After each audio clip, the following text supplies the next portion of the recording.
Les acteurs institutionnels et les acteurs de terrain ont été rassemblés, se sont concertés et ils ont acté la mise en place de cette expérimentation qui avait comme volonté de développer les dispositifs de type un chez soi d'abord. Je dis deux types parce que un chez soi d'abord c'est bien référencé. De développer des évaluations multidimensionnelles concertées et partagées sur l'autonomie et la vie quotidienne des personnes et leur capacité à accéder à un logement. Et également de développer l'offre d'accompagnement transversal entre le sanitaire, le social et le médico-social. Cette initiative, elle a été déclenchée par la DETS de l'Eure, qui a rassemblé un certain nombre de partenaires financeurs, l'ARS, le conseil départemental, l'UHS de Normandie et la CPAM, pour que les acteurs de terrain puissent proposer un cahier des charges. Le cahier des charges avait un double objectif. Permettre l'opérationnalisation d'une démarche transversale sanitaire et sociale pour l'accompagnement dans le logement et de mettre en évidence la capacité des acteurs à travailler en synergie. Pour ce faire, a été constituée des équipes pour la mise en place de cette expérimentation, la mise en place d'équipes mobiles pluridisciplinaires, sanitaires et sociales, composées d'un travailleur social et d'un infirmier. Les personnes concernées cumulent nécessairement des problématiques de santé mentale et une problématique liée au logement. Pour des structures de l'action sociale comme les nôtres, le partenariat avec le NHN était évident. Le territoire de l'Eure est un territoire où les acteurs se mobilisent. Avant ce dispositif, il y a d'autres dispositifs comme l'équipe mobile Respire. Là aussi, institutionnels qu'acteurs de terrain se sont rendus compte de cette problématique qui n'était pas suffisamment prise en compte et qui manquait son maillon. Donc c'est essentiel parce que une réponse en besoin identifiée par les acteurs et encore plus avec un partenariat institutionnel et en partenariat avec les acteurs de terrain.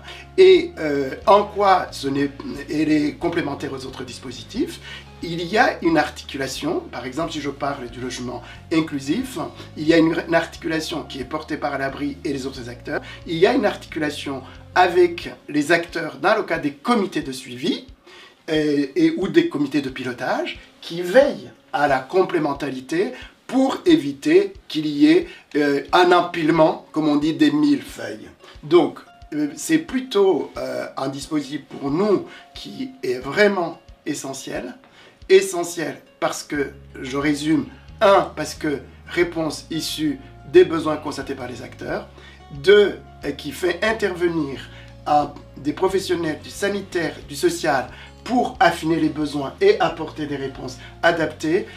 3, essentiel parce que ça réunit l'ensemble des acteurs pour mettre les moyens dans le même panier. Ça renforce le partenariat social, sanitaire, qu'on devra d'ailleurs continuer sur notre territoire parce que, effectivement, une des attentes, c'est que l'équipe mobile puisse donner des éléments d'évaluation, de diagnostic qui conforteraient probablement d'aller vers le chez-soi.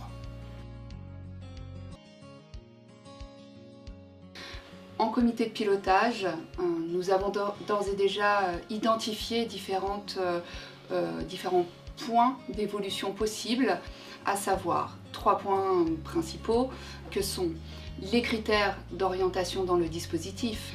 La question posée est la suivante: au vu des dossiers présentés, doit-on ouvrir également aux propriétaires occupants ou aux bailleurs privés?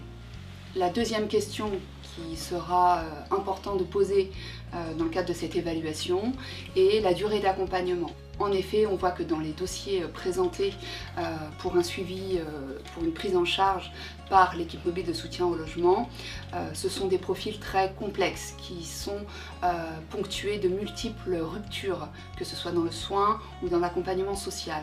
Aussi, le temps initialement prévu de 6 mois semble d'ores et déjà un petit peu court pour construire ce temps de confiance l'élaboration d'un nouveau projet d'accompagnement et l'adhésion pleine et entière vers la réintégration vers les dispositifs de droit commun.